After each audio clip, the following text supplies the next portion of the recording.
மக்களே, நம்ம இந்த வீடியோவில் பார்க்க போகிறது இதை பற்றினா ஷல்கர் ஷெல்ஸுங்கிறது ரொம்பவுமே ஹார்டான ரிசோர்ஸ் டு கெட். ஸோ அதுக்காக நம்ம ஒரு ஃபார்ம் எப்படி கட்டுறதுங்கிறத பார்க்க போகிறோம். யாரும் நம்ம சேனல் பிடிச்சோ சப்ஸ்கிரைப் பண்ணிடுங்க, இந்த மாதிரி நிறைய கண்டென்ட் வரும்.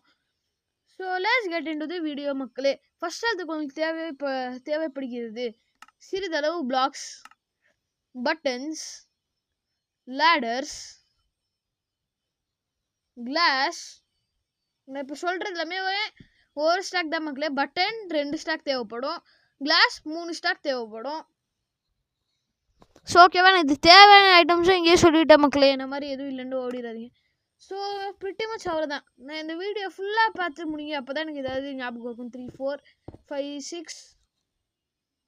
ஸோ ஒரு நிமிஷம் மக்களே, நான் ஷோ கோஆர்டினேட்ஸ் மட்டும் போட்டு வந்துடுறேன். ஷோ கோஆர்டினேட்ஸ்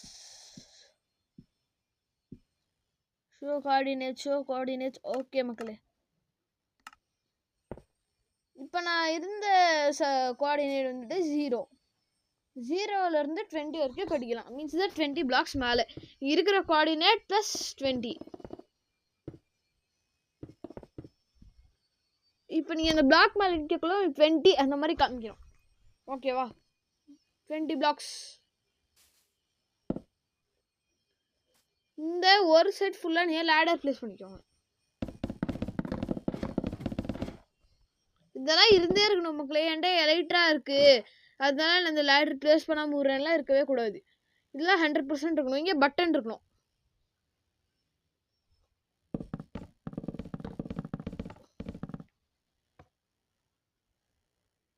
ஓகே மக்களே, இந்த மாதிரி பட்டன் எல்லா பிளாக்லேயும் இருக்காங்கிறத நீ ஒரு வாட்டி வெரிஃபை பண்ணிக்கணும்.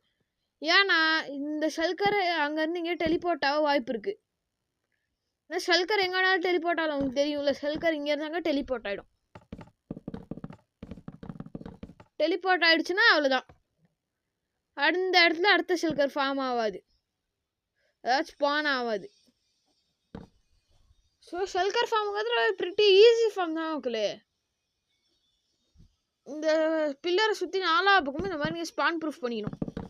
ஸ்பான் ப்ரூஃப் இல்லை, டெலிபோர்ட் ப்ரூஃப்.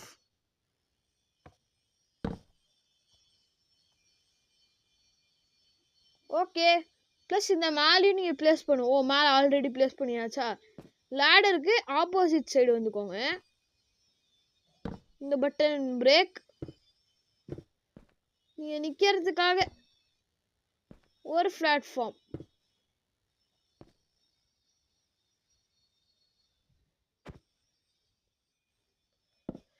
ஓகே,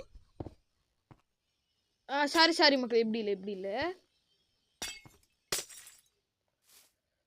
மேலே நீங்கள் இப்போ பறந்து வரீங்களா, மேலே பறந்து வந்ததுக்கப்புறமா இந்த லேடர் தான் உங்களோட சென்டர் பிளாக்காக இருக்கணும் மக்களே.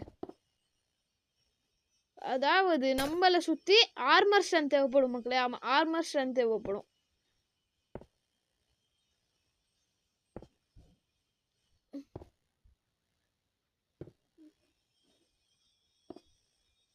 ஓகே, ஸோ இந்த மாதிரி அவங்களை சுற்றி ஒரு கேஸ் மாதிரி பில்ட் பண்ணிக்கோங்க.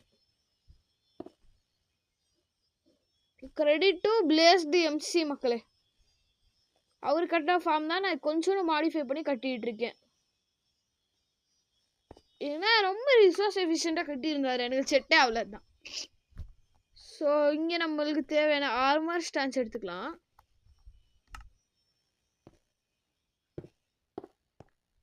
சுற்றி பிளேஸ் பண்ணிவிடுங்க. இதுதான் உங்களுக்கு ஷீல்டே மக்களே. அதாவது இப்போ இந்த ஷல்கர் அடிக்கிறானுங்கன்னா உங்களுக்கு அடியே விழுவக்கூடாதுல்ல ப்ரோ. நல்லா அப்பயே அந்த மாதிரி என்கிட்ட ஃபுல் பிளாட்ஃபார்ம் என்ன ரேட் இருக்குன்னா ஷல்கர்காரனுங்க அடிப்பானுங்க. அடியும் நீங்கள் வாங்குவீங்க, ஆனால் உங்களுக்கு டேமேஜ் மட்டும்தான் விழுவாது, லெவிடேஷன் எஃபெக்ட் வரும்ல. நீங்கள் இங்கே வாட்டர் பாக்கெட் பிளேஸ் பண்ணிவிட்டு கீழே போய் செஸ்ட்டு பிளேஸ் பண்ணும் மக்களே. அதை நான் எப்படிங்கிறதே இப்போ நான் சொல்கிறேன். வாட்டர் இந்த மாதிரி நீங்கள் கார்னருக்கு வந்துட்டு வாட்டர் பிளேஸ் கீழே ஊற்றிட்டு கீழே போங்க. அப்படியே 3 செஸ்ட் பிளேஸ் பண்ணிக்கோங்க. 3 செஸ்ட் பிளேஸ் டவுன். இந்த தண்ணி இனிமேல் நம்மளுக்கு தேவையில்லை, மறுகாயா பண்ணிவிடுங்க. ஸோ அடுத்து நீங்கள் பண்ண வேண்டியது என்னன்னா ஹாப்பர் வச்சு கனெக்ட் பண்ணணும்.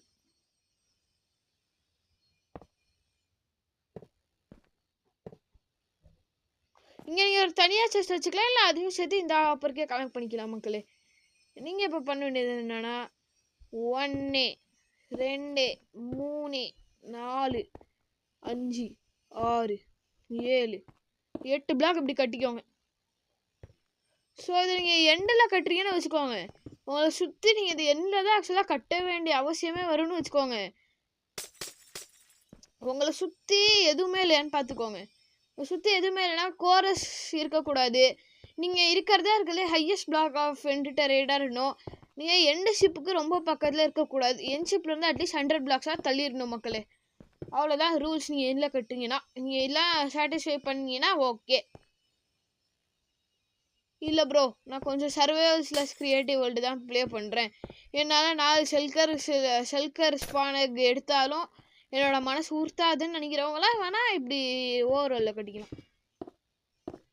இல்லை ப்ரோ எனக்கு ரொம்ப மனசு உறுத்தும் ப்ரோ, வேணாம் ப்ரோ அப்படின்னு நீங்கள் நினச்சிங்கன்னா நீங்கள் உங்களோட இஷ்டம் தான். எண்டில் நான் சொன்ன ரூல்ஸை சாட்டிஸ்ஃபை பண்ணிவிட்டு அப்புறமா நீங்கள் கட்டிங்கன்னா தான் இது ஒர்க் ஆகும். அப்புறமா ப்ரோ என்ன ஸ்கேம் பண்ணியா ப்ரோ, ஒர்க் ஆகல ப்ரோ அப்படின்னு கதறக்கூடாது. நான் ப்ளேஸ் பண்ணுற மாதிரியே கிளாஸை ப்ளேஸ் பண்ணிக்குவாங்க மக்களே.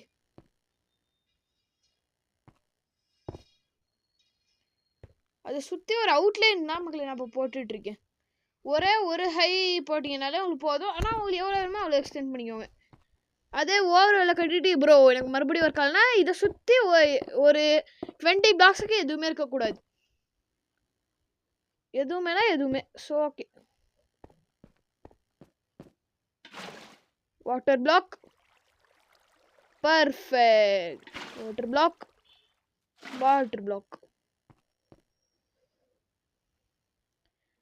இப்போ இந்த டிசைன் மேடா. ஓகே, இப்போ இந்த டிசைன் பண்ணிவிட்டு நீங்கள் பண்ண வேண்டியது அவ்வளோதான். இது ஃபார்ம் முடிஞ்சுன்னு நீங்கள் வச்சுக்கலாம். ஸ்டோன் எடுத்துக்கிட்டு சிறிதளவு பட்டன்ஸ் ப்ளஸ் நம்மளுக்கு தேவைப்படுறதுனா ஷெல்கர் ஸ்பானக்ஸ், இல்லை நீங்கள் ஷெல்கர் கூட டிரான்ஸ்போர்ட் பண்ணிக்கலாம். ஷெல்கரை டிரான்ஸ்போர்ட் பண்ணுறது எப்படி பண்ணலாம் அப்படிங்கிறது நான் சொல்லித்தரேன். 2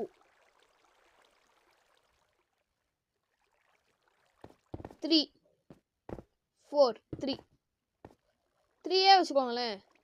இன்னொரு பிளாக் எக்ஸ்டெண்ட் பண்ணிட்டு பிரேக். இப்போ அதே மாதிரி தான் இங்கேயும் பிளேஸ் பிரேக்.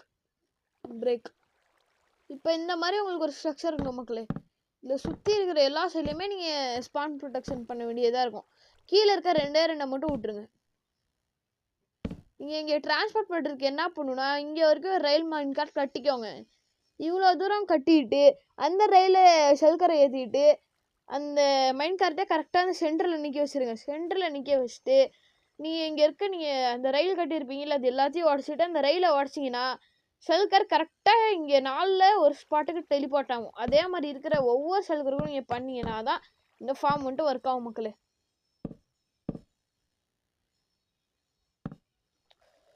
ஸோ இந்த ஃபார்ம் இப்போ கரெக்டாக இருக்குன்னா ஷெல்கர் ஃபார்ம். நீங்கள் அந்த பிளாக்ல ஷெல்கரை என்ன ஸ்பான் பண்ணவே முடியாது ஆக்சுவலாக. இப்போ ஷெல்கர் இன்னொரு 2 மினிட்ஸில் அங்கே டெலிபோர்ட் ஆகணும். புடுதா அப்படின்னு இல்லாமல் ஒரு ஷெல்கர் வெயிட் करो. ஓகே, காப்பர் ஸ்வாடுமே வந்துருச்சா? இது அப்டேட் மக்களே. /time set டே பார்த்தீங்களா, டெலிபோர்ட் ஆயிடுச்சா? 3 4 ஓகே. 2 ஷெல்கர் டெலிபோர்ட் ஆயிடுச்சா? Wait for 2 minutes. Blah will happen. இப்போ அந்த 2 ஷெல்கர் டெலிபோர்ட் ஆன மாதிரி எந்த ஷெல்கர்ஸும் அங்கே டெலிபோர்ட் ஆகிடுவாங்க. விச் இஸ் இந்த ஸ்பாட்.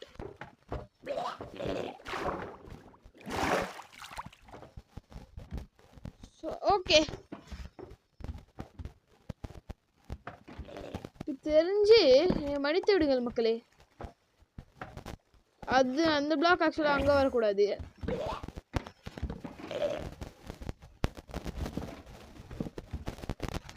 ஓகே, இந்த சைடு வரணும் மக்களே, ஏன்னா அவன் தண்ணிக்குள்ளே முங்க மாட்டான் பையன்.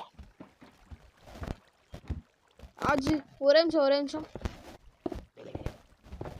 இப்படி நீங்கள் இல்லைன்னா நீங்கள் எல்லா ப்ராசஸும் ஷல்கர்லாம் நீங்கள் டெலிபோர்ட் பண்ணிவிட்டு அங்கே வாட்டர் ஊற்றிக்குவாங்க மக்களே. ஏன்னா இப்போ நான் கொஞ்சம் பிளாக்ஸ் இது பண்ணால் வாட்டரோட இது ஃப்ளோ சேஞ்ச் ஆகுது இல்லை. நீ மன்னித்து விடுதான் மக்களே, இங்கே பட்டன் வைக்க மறந்து விட்டேன். அதே மாதிரி ஒரு ரேண்டம் ஸ்பாட்லேயே ப்ளேஸ் பண்ணுறேன். அவனே ஆட்டோமேட்டிக்காக அங்கே டெலிபோர்ட் ஆகிக்கிறோம். ஸோ இந்த மாதிரி நீங்கள் மறந்துட்டீங்கன்னா அந்த செல்கரை போட்டு தள்ளிட்டு புது செல்கரை டெலிபோர்ட் பண்ண வேண்டியதுதான். இப்போதைக்கு அவனை கொண்டுட்டு நாங்கள் ஒருத்தனை ஸ்பானே பண்ணிடுறேன். ஓகே மக்களே, அவ்வளோதான், செல்கர் ஃபார்ம் ஃபினிஷ். இப்போ நீங்கள் பண்ண வேண்டியதெல்லாம் என்னவென்றால் அப்படியே போங்க.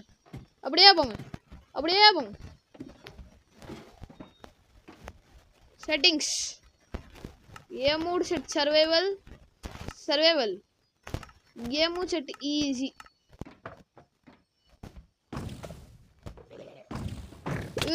இல்லை, இது தப்பு. என்னை மன்னிச்சிடுங்க. ருக்கோ ஜாரா.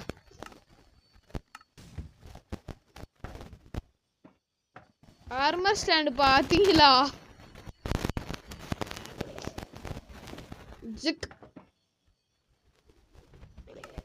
மன்னிச்சிடுங்க மக்களே, ஏன்னா மேலே ரூஃப் வைக்கணும். Roof class.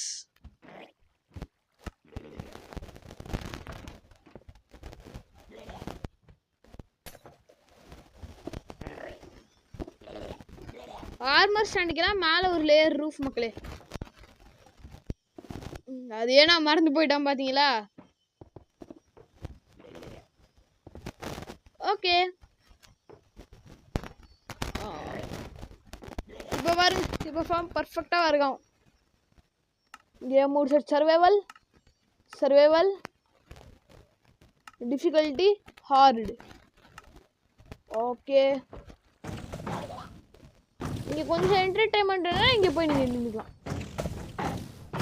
இப்போ இந்த கான்செப்ட் உங்களுக்கு புரியும் பாருங்க. இப்போ இந்த பின்னாடி இருக்க ஷெல்கர் நம்மளை ஷூட் பண்ண ட்ரை பண்ணும் மக்களே.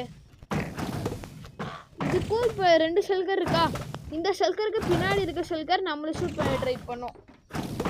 அதாவது இப்போ எந்த ஷெல்கர் தெரியுமா, அந்த ஷெல்கர் நம்மளை ஷூட் பண்ண ட்ரை பண்ணும். அதனால முன்னாடி இருக்க ஷெல்கரை ஷூட் பண்ணும். நீங்கள் இப்படி அடி வாங்கிட்டீங்கனாலும் நீங்கள் இப்படி நின்றுக்கலான்னு வச்சுக்கோங்க. அங்கே இருக்க ஷெல்கரை ஷூட் பண்ணும். அதே 1.5 டேமேஜ் பண்ணுமா? சூப்பர். முன்னாடி இருக்க ஷெல்கரை ஷூட் பண்ணுமா, நம்மளை ஷூட் பண்ண ட்ரை பண்ணுறேன்னு அந்த ஷெல்கர் நம்மளை ஷூட் பண்ணிச்சுன்னா இங்கே ஆர்மர் ஸ்டாண்ட் இருக்குது, அதனால பிரச்சனை இல்லை. இப்போ அந்த ஷெல்கரால் இந்த ஷெல்கர் சாகுமா? இந்த ஷெல்கரு செத்துச்சுன்னா, இப்போ ஒரு இடத்துல 2 ஷெல்கர் இருந்துச்சுன்னா அந்த இடத்துல 2 ஷெல்கர் இருக்கணும். ஒரு ஷெல்கர் செத்துச்சுன்னா இன்னொரு ஷெல்கரை அதே ரெஸ்பாண்ட் பண்ணிக்கிற மாதிரி ஒரு விஷயங்களை செட் பண்ணி வச்சுருப்பாங்க மக்களே. ஸோ அதனால அந்த ஷெல்கர் சாகும். இப்போ அந்த பின்னாடி இருக்க ஷெல்கர் அதுக்கும் பின்னாடி இருக்க ஷெல்கரால் சாகும். ஒன்றால் ஒன்று செத்து இன்னொன்று இதாகும், ஃபார்ம் ஆகும். ஸோ இப்போ நம்மளுக்கு எந்த வார்டு பேக்கும் இல்லைங்கிறத ஷோ பண்ணுறதுக்காக global resources active Minecraft texture back, அது மட்டும்தான். அது என்ன நீங்களே கூட கூகுள் பண்ணி வச்சுக்கோங்க. Active Minecraft texture back, behaviour active Minecraft texture back. So இப்போ பார்க்கலாமா? என்ன ஒரு டேமேஜ் கிரியேட்டிவ். போ